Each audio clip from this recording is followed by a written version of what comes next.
감사합니다. 오늘 말씀 제목을 같이 한번 따라해 보십시다. 주님의 손.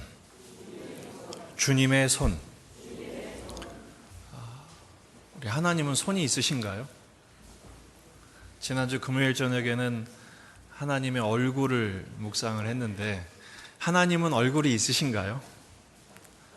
하나님은 얼굴도 없고 손도 없으십니다. 왜냐하면 보이지 않는 영이시기 때문에 그렇습니다. 그런데 손이니 얼굴이니 이렇게 표현하는 이유는 우리 사람들이 못 알아먹으니까, 알아듣지를 못하니까 우리를 이해시키시기 위해서 하나님을 인간적인 표현을 통해서 설명해 주시는 용어입니다. 오늘은 그 주님의 손에 대해서 묵상을 하려고 합니다. 지금 우리가 사도행전 11장을 몇 주째 보고 있는데요. 사도행전 11장을 통해서 우리가 확인할 수 있는 중요한 사실이 있어요. 고난 중에도 하나님의 역사는 계속된다는 것입니다. 고난 중에도 하나님의 역사는 계속되고 있음을 믿습니다. 19절에 이렇게 시작하죠. 그때 스데반의 일로 일어난 환란으로 말미암아. 스데반의 일이 뭐죠? 바로 사울이 주동해서 스데반이 순교를 당합니다. 7 집사님 중에 최초의 초대교회 순교자가 발생을 하죠. 그 일로 인해 이 기독교인들을 박해하는 일들은 점점 확대되었고, 그로 인해 그리스도인들은 삶의 터전을 송두리째 잃어버려야만 했습니다. 한마디로 피난살이를 하게 된 거죠. 그러니까 이런 고난이 없어요. 믿음 때문에 삶의 기반이 다 뽑히고, 그리고 도망 다녀야 되는 형편에 있는 거예요. 이런 고난이 어디 있습니까? 근데 놀라운 것은 하나님의 역사는 그런 고난 중에도 계속 확장된다는 거예요. 이게 도대체 무슨 일이냐라는 것입니다. 이게 사도행전 사실 전체의 큰 흐름이기도 합니다. 왜냐하면 사도행전 1장 8절, 사도행전의 요절이 되겠죠. 같이 읽어봅시다. 오직 성령이 너희에게 임하시면 너희가 권능을 받고 예루살렘과 온 유대와 사마리아와 땅끝까지 이르러 내 증인이 되리라 하시니라. 아멘. 그렇습니다. 고난이 계속되어도 하나님의 1장 8절 말씀은 너희들이 이렇게 되어야 한다라는 당부기도 하지만 이건 하나님의 의지의 표명인 것이죠. 그래서 그는 고난의 형편 가운데서도 하나님의 복음은 예루살렘을 넘어서 사마리아를 넘어서 온 유대를 넘어서 땅끝까지 지금 확장되고 있는 것입니다. 그 첫 번째 결실이 바로 오늘 본문에 나오는 안디옥 교회의 창립 사건입니다. 2000년 교회사에 가장 중요한 사건은 예루살렘 교회가 사도행전 2장을 통해서 시작되는 것이고 출발한 것이고, 그 다음에 중요한 큰 획은 뭐냐? 바로 안디옥 교회가 창립된 것입니다. 왜냐하면 안디옥 교회는 이방인 최초의 교회였기 때문입니다. 또 이 안디옥 교회를 통해서 세계 선교의 교두보로 하나님이 사용하시죠. 더 나아가 바로 이 안디옥 교회에서 이후에 사도행전의 주역이 되는 사도 바울을 배출하게 됩니다. 그런데 이 안디옥 교회의 출발이 참 놀랍다는 거예요. 왜? 우리가 생각하는 만큼 화려한 청사진과 강력한 능력과 여러 가지 우리가 생각하는 기대하는 멋진 모습의 출발이 아니라 이게 가능할까? 어떻게 이렇게 되지? 라는 것들이 굉장히 많아요. 우리가 인생 살다 보면 참 설명이 안 되는 게 많아요. 좀 우리는 이왕이면 폼나고 근사하고 멋지고 훌륭한 모습으로 진행이 되면 얼마나 좋겠어요. 근데 가는 데마다 엎어지고 쓰러지고 망하고 이게 도대체 뭐가 된 거야? 이제는 보기도 싫은데 가만히 보면 하나님은 계속 일하고 계시다는 거예요. 이 안디옥 교회의 모습을 통해서 하나님의 일하시는 방식을 우리가 발견해야 합니다. 여러분, 개개인의 인생일 뿐 아니라 여러분의 가정의 형편, 또 우리 교회의 모습, 한국 교회와 그리고 하나님이 국내의 모든 정황과 세계의 모든 역사를 어떤 식으로 이끌어 가시는지를 알아볼 수 있는 안목이 열리는 이 아침이 되기를 주의 이름으로 축원합니다. 첫 번째는 고난 중에 시작을 했다는 것입니다. 이 안디옥 교회는 고난 속에서 시작을 해요. 스데반의 일로 일어난 환란으로 말미암아 흩어진 자들이 어디까지 흩어집니까?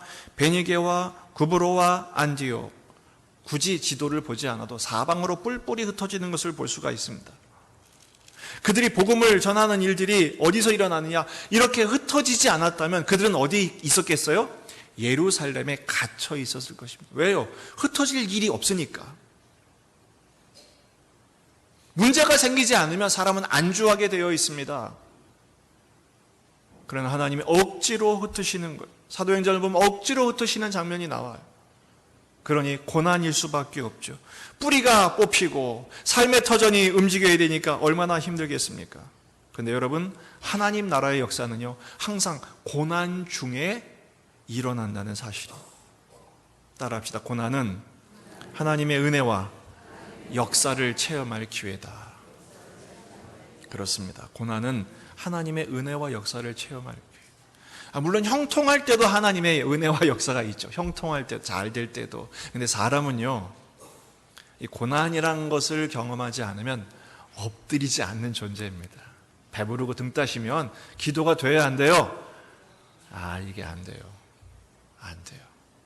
사람이 이렇게 어려움을 겪어야, 그래야 내 한계를 경험하고 하나님 살려주세요 엎드릴 때 기도도 되고 응답도 체험하고 그러는 것.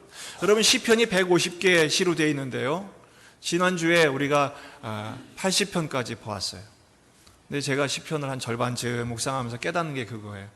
하나님은 왜 하필이면 이런 기가 막힌 노래들을 형통할 때, 좋은 일이 있을 때 나오지 않게 하시고, 대부분 3분의 2가 다 한탄시거든요.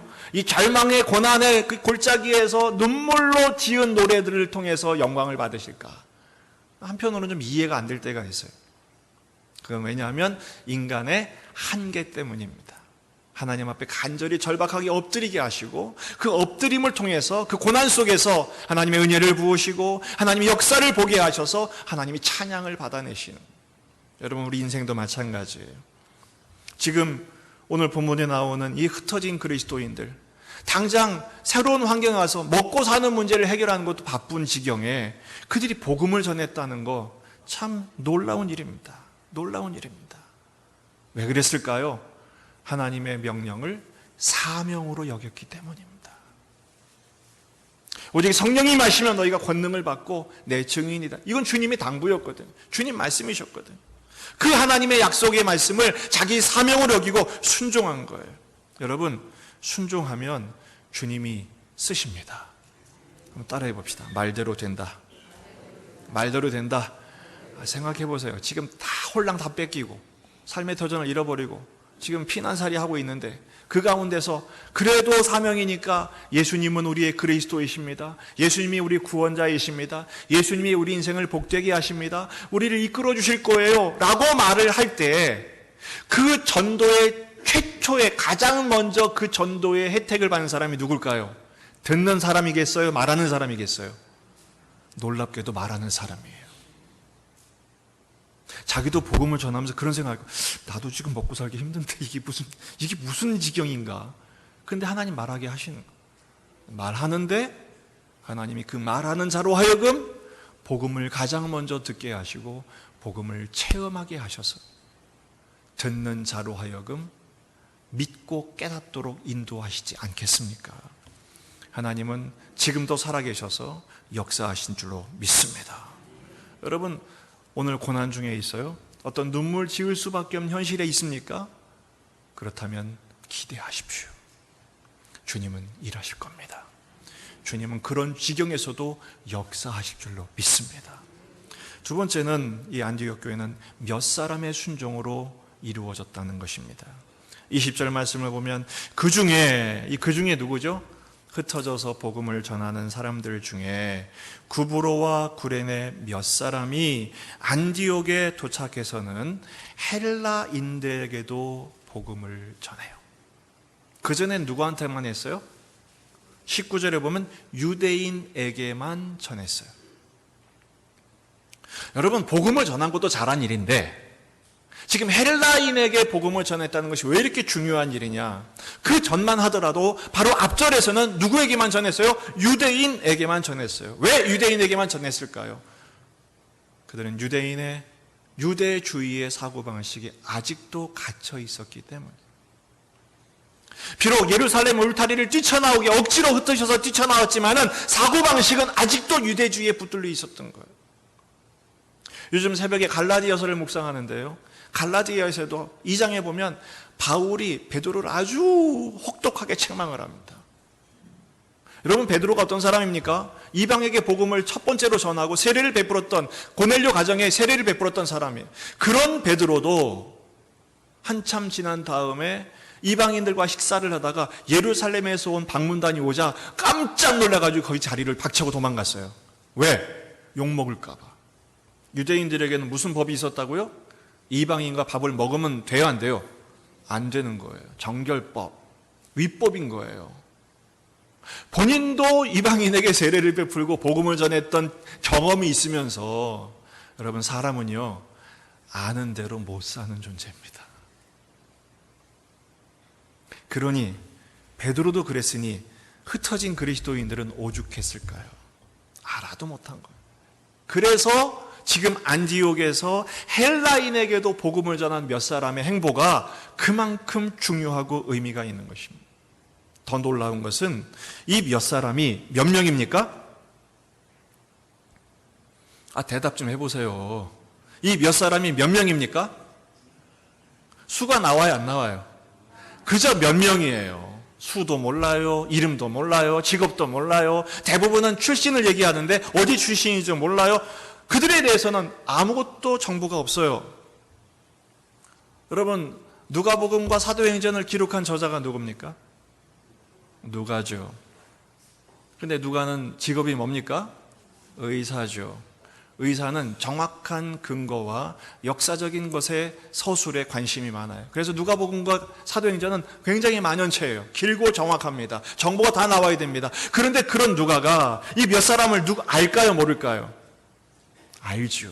정확하게 알죠. 왜냐하면 한참 뒤에 사람도 아니고 동시대 사람인데다가 바울을 직접 수행했던 경험이 있는 누가가 이 바울을 통해 바울을 파송한 안디옥 교회의 형편과 상황을 왜 모르겠어요?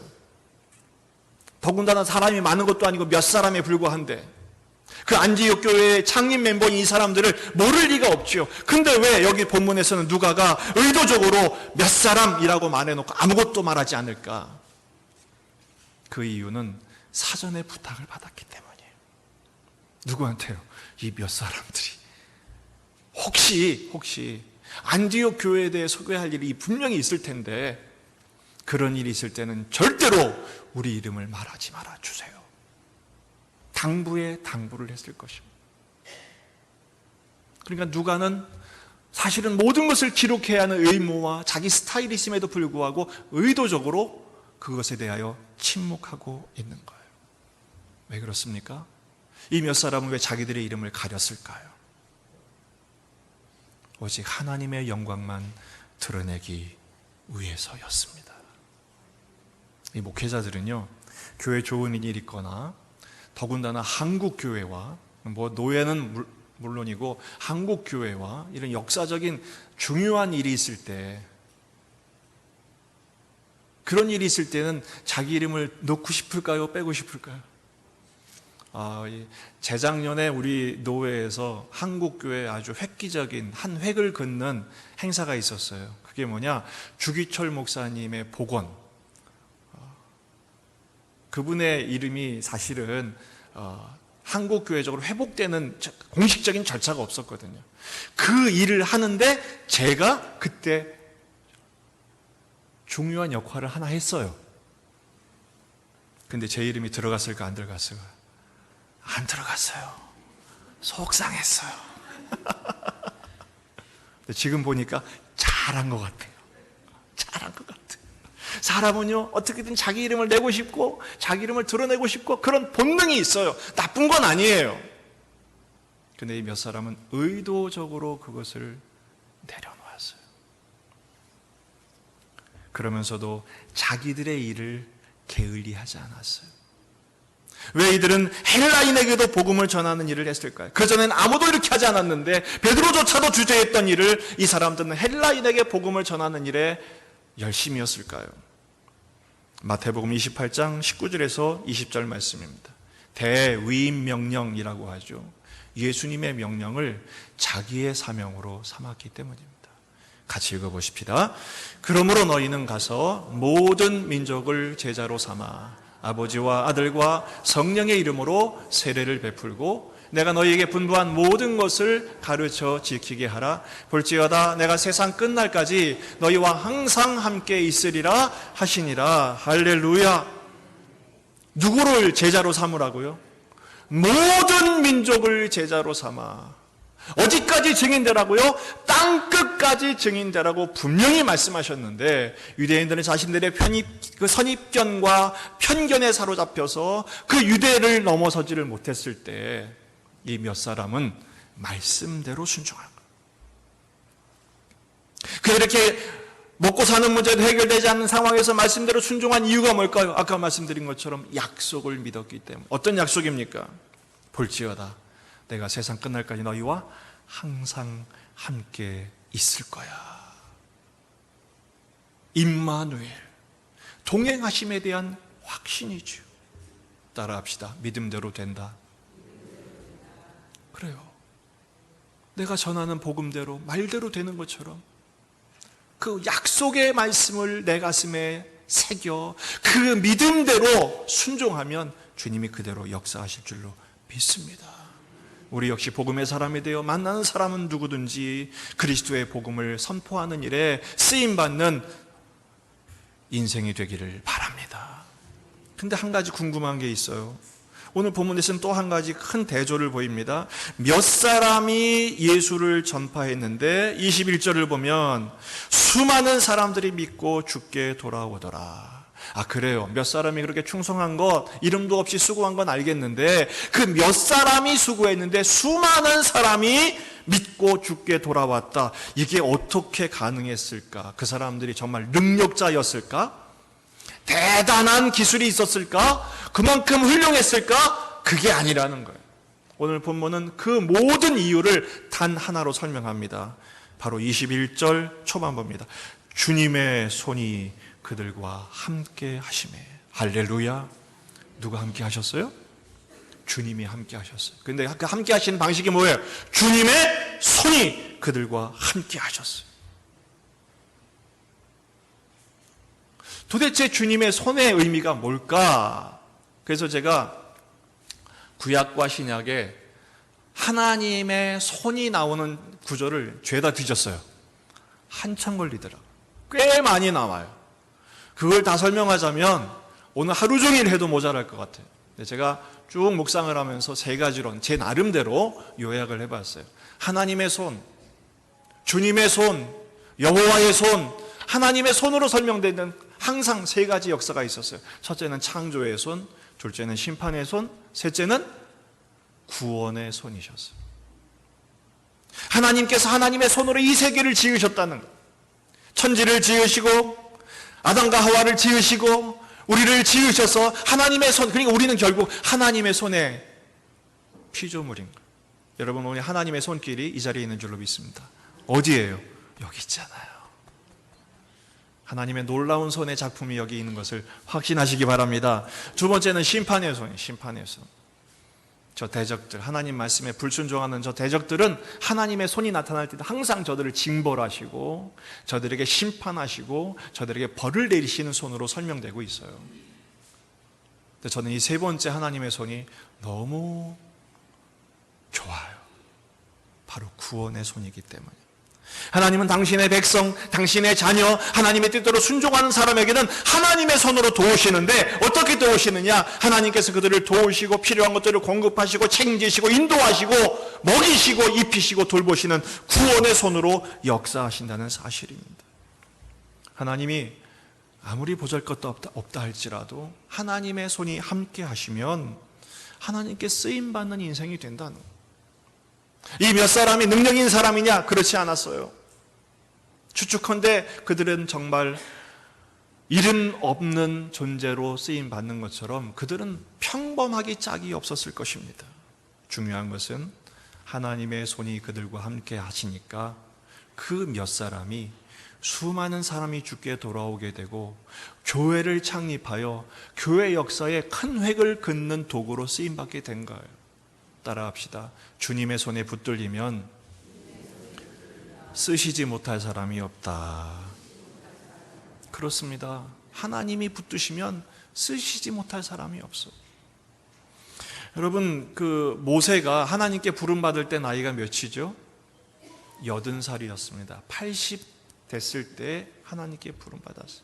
그 왕성했을 때 40대가 아니고 80대에 진짜 할배가 다 됐는데 그때 하나님께서 모세를 부르세요.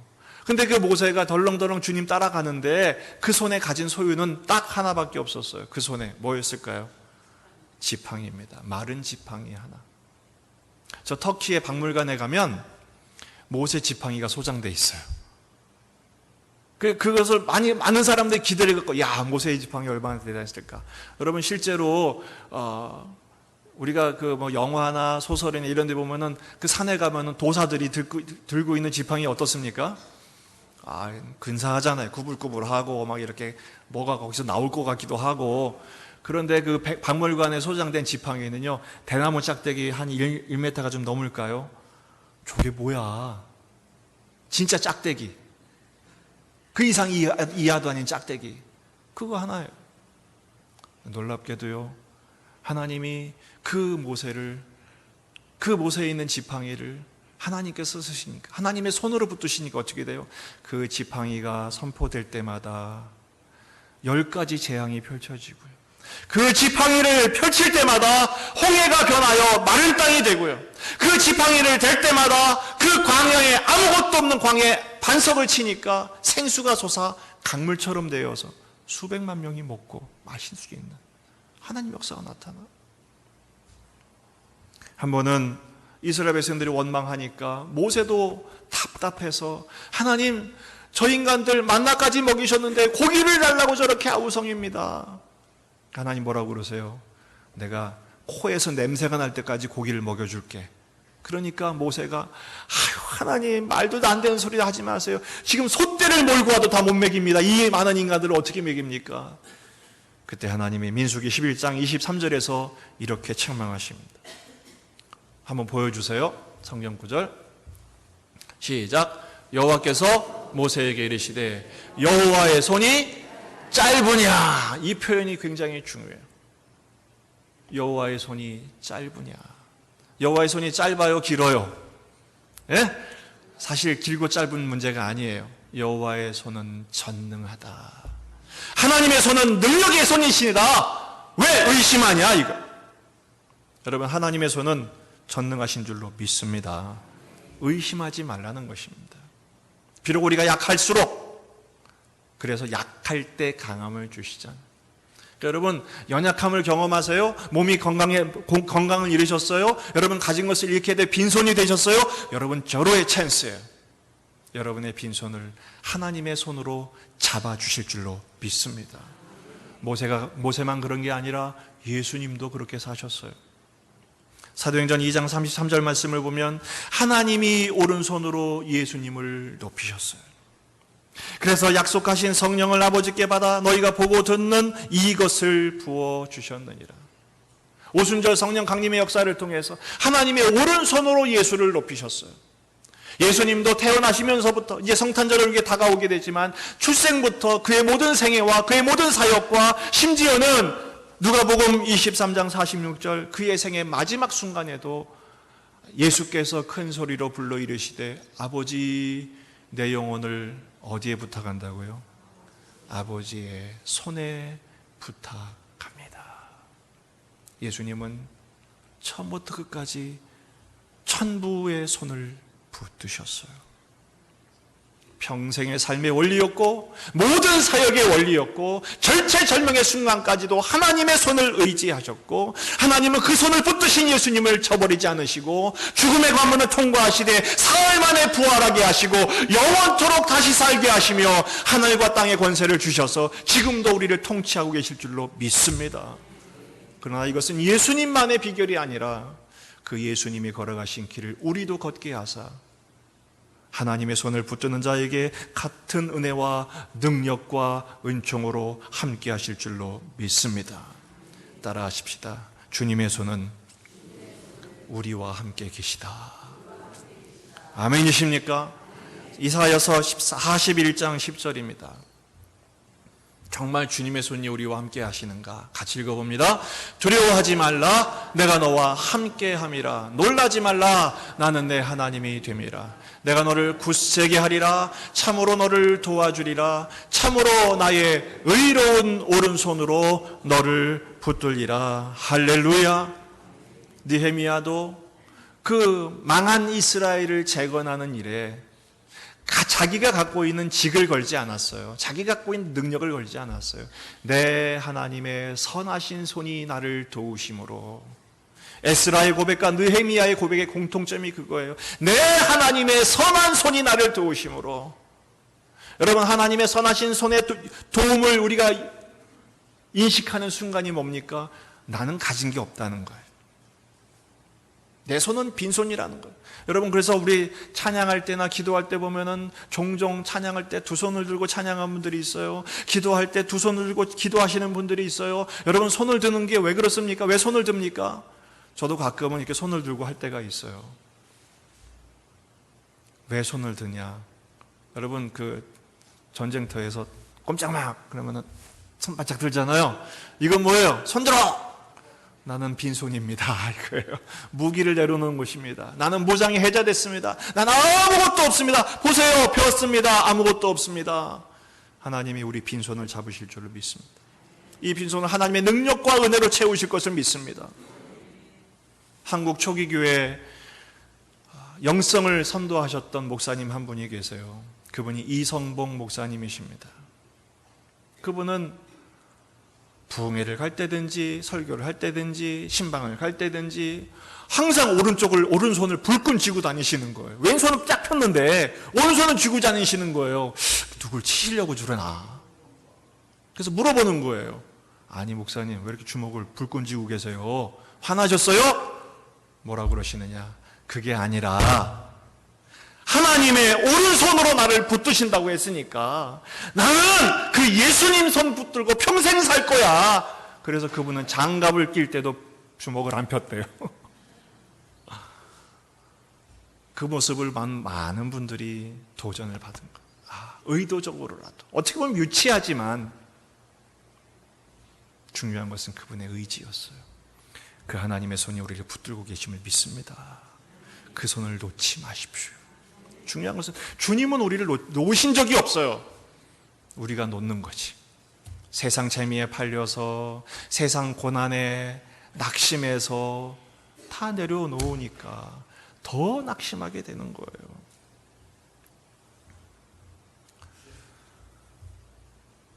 시인 중에 구상 시인이라고 계십니다. 한국교회 한국의 문단을 이끌었던 한 분인데 그분이 폐결핵에 걸려서 병원에 입원을 했어요. 다 문병을 찾아오고 평소에 좀 멀리 있었던 사람들도 찾아오고 그래서 적잖은 위로를 받았는데 정말 이분 한 마음속에 섭섭함이 있었어요. 그게 뭐냐, 절친 중에 이중섭 화가가 있었거든요. 절친. 근데 이 인간이 안 오는 거예요. 그래서 왜 안 올까? 근데 늦지막하게 나타났어요. 한참 있다가 그래가지고 대놓고 이제 핀잔을 주는 거지. 당신은 뭐야?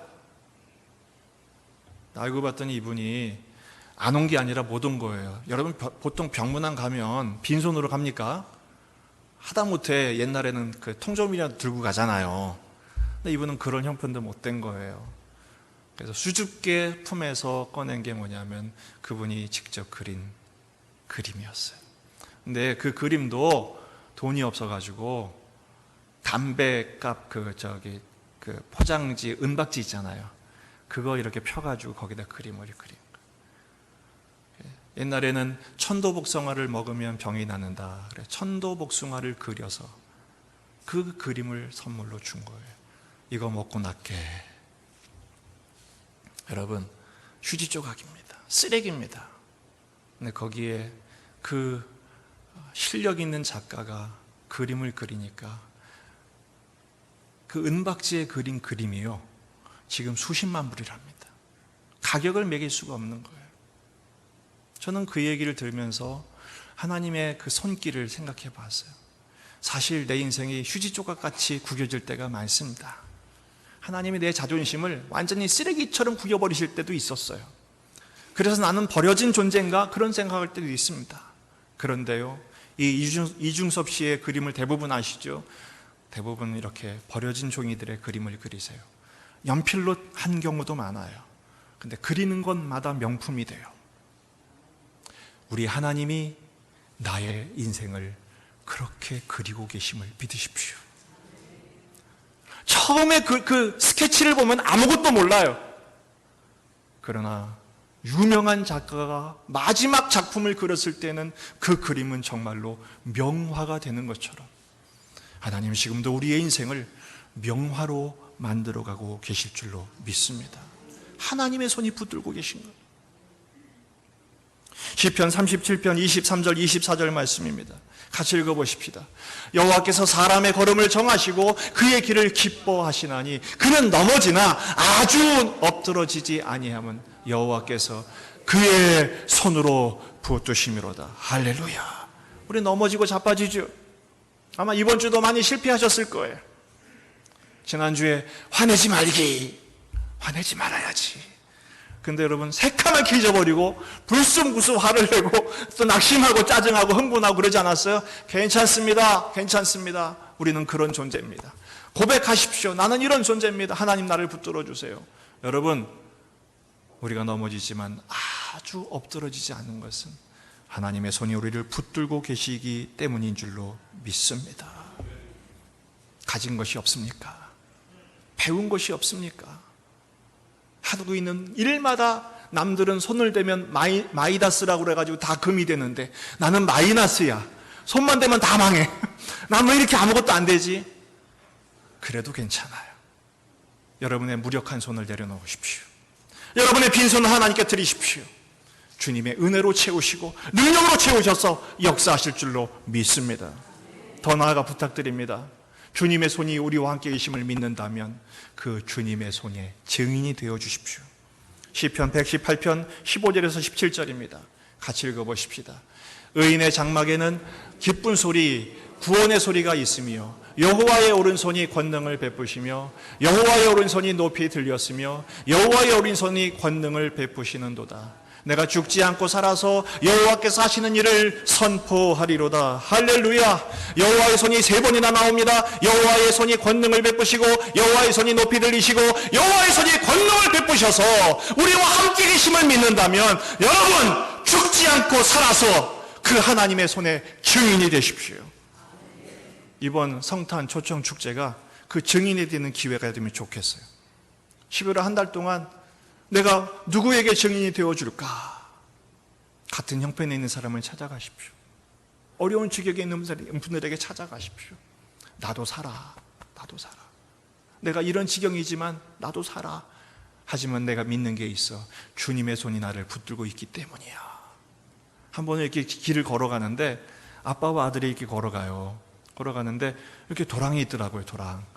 그러니까 얘가 이렇게 걸어가는데 그 도랑이 있는데 제가 볼 땐 저러다 퐁 빠지겠어요. 근데 아빠가 톡 잡아가지고 그 도랑인 거 벌쩍 넣어서 넘어가더라고.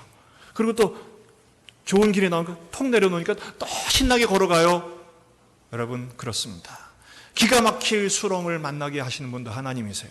하지만 그 기가 막힐 수렁을 통과하게 하여 높은 바위에 우리를 세우시는 분도 하나님의 손인 줄 믿습니다. 그 하나님의 손 이번 한 주간도 우리를 붙드실 것입니다. 우리를 인도하실 것입니다. 주님 손 붙잡고 따라합시다. 한순간도 놓지 말자. 내 손 자랑하지 말자. 주님의 손 붙들고 이번 한 주간도 천국의 삶을 살아가는, 증인의 삶을 살아가는 저와 여러분이 될 수 있기를 주의 이름으로 축원합니다. 기도하시겠습니다.